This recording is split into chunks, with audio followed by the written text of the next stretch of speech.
Samajwadi party उम्मीदवार अब्दुल समद सेठ की इंतखाबी तशरीह मुहिम जोरों शोर से जारी है। इसी सिलसिले में अर्धापुर में एक जलसे आम का इनेकाद अमल में अर्धापुर की अवाम ने हजारों की तादाद में जोश व खरोश के साथ इस जलसे में शिरकत की।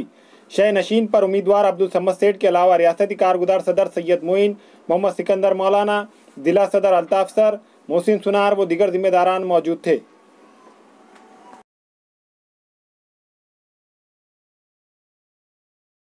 ये फैसला लेना है कि आया ये हिंदुस्तान जो गंगा जमुनी तहजीब का गहवारा था, आया इस मुल्क में हिंदू मुसलमान सिख ईसाई अम्बेडकरवादी ये मिलकर रहते थे, तो फिर भी क्या ये मौजूदा दौर में ये दौर हाजिर में उसी तरह रहेंगे या फिर फिरका परस्तों के हवाले ये मुल्क जाएगा।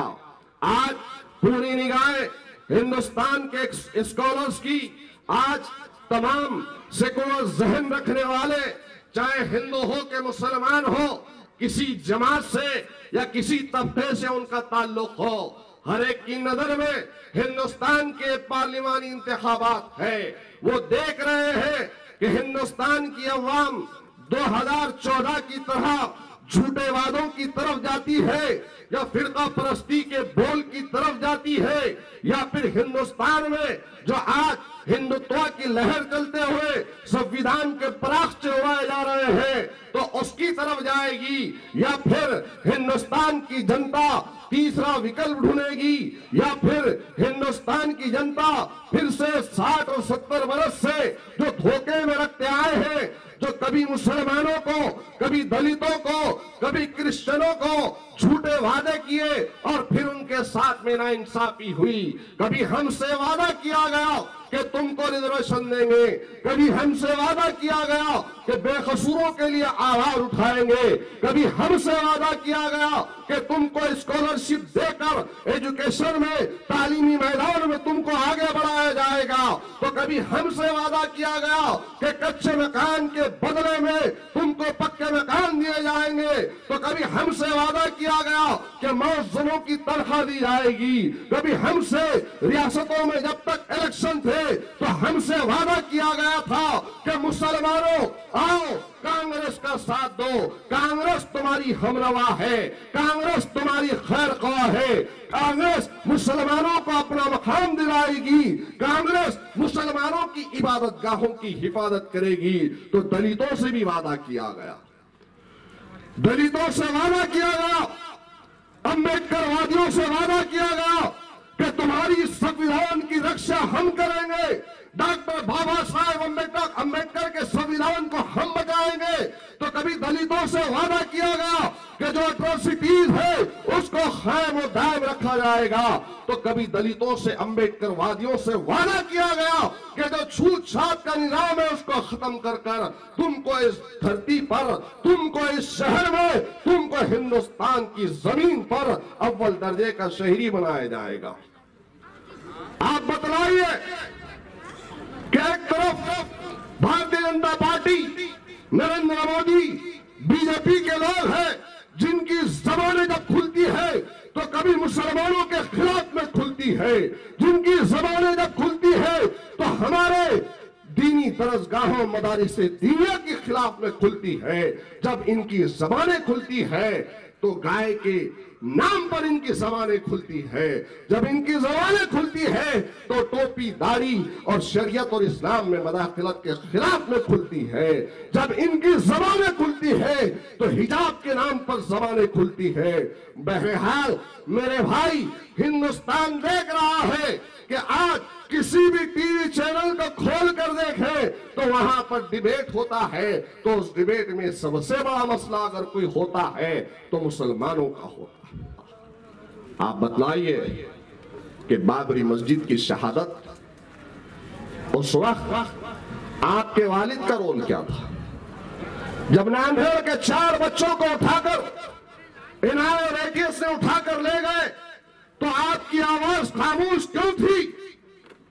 जब मालेगांव का ब्लास्ट हुआ तो मरे हम, हमारी इबादत गांव के अंदर बम धमाके हुए, हम जख्मी हुए, हम शहीद हुए। उसके बाद में सबसे ज्यादा तादाद अगर उन बम धमाकों के नाम पर उठाकर एटीएस ने जेल में डालने का काम किया तो मुसलमानों को किया। मेरे भाई, हमारे घर से अगर कोई छोटे मोटे केस में हमारा बच्चा जाता है तो रात भर हम तड़प उठते हैं। खाना होता है लेकिन खाए नहीं जाता, पानी सामने होता है लेकिन पिया नहीं जाता। बतलाओ, 7-7 बरस तक मालेगांव के तलाश में उन नौजवानों को उठाकर जेल की सोबतों में डाल दिया गया।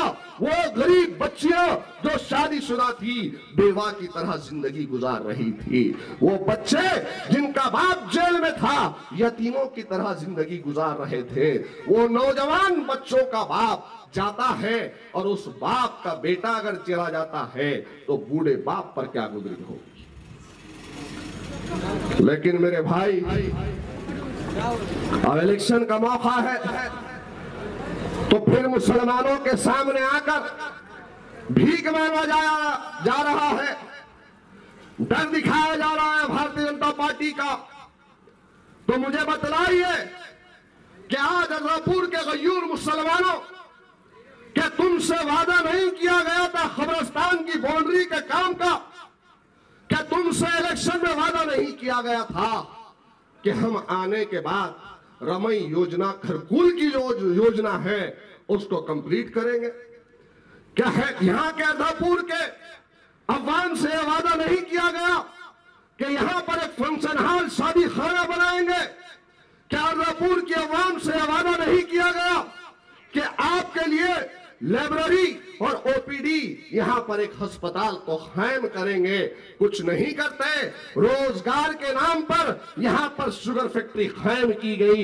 लेकिन खुदा की कसम, आप तमाम से मैं पूछता हूं, बताओ अर्दापुर के गज्जूर मुसलमानों, ऐ मेरे अम्बेडकर वादियों, क्या अर्दापुर के शुगर फैक्ट्री जहां पर अशोक चौहान की शुगर फैक्ट्री है, उस अशोक चौहान की शुगर फैक्ट्री में कितने मुसलमानों अम्बेडकरवादियों को वहां पर रोजगार फराहम हुआ? अब्दुल समद साहब ने कहा कि मेरे साथ चलिए, चलकर इस्लामपुरा, खुदवे नगर, मिल्लत नगर, रहमत नगर, इमरान कॉलोनी, इन इलाकों में आओ। जब बारिश होती है तो किस कसम पुरसी में मुसलमान घर से निकलकर अंदर जाता है। तुम इन रोड का, नाली का, गटर का काम करवा दो। खरकुल का नाम पे तुमने सिर्फ और सिर्फ अपने कॉर्पोरेटर्स को बड़ा बनाया, गरीब को उसका हक नहीं मिला। उनको उनका हक दिला दो। मैं नहीं ठहरूंगा कि तुम मेरे जीजा को जिता दो, मैं यहां पर किसी एक मुसलमान को ऐवान असेंबली की रुकनियत देकर मुंबई भेजूंगा। क्या वादा नहीं था? क्या ये वादा नहीं था? कांग्रेस के गुलाम आएंगे, नाके के आएंगे, बड़े बड़े पेट लेके आएंगे, लंबे लचके आएंगे, जो चलते हैं तो औरतों की तरह से चलते हैं, वो भी आएंगे, टकले भी आएंगे, सब आएंगे। तो उनसे पूछो एमएलसी का वादा था, क्या हुआ?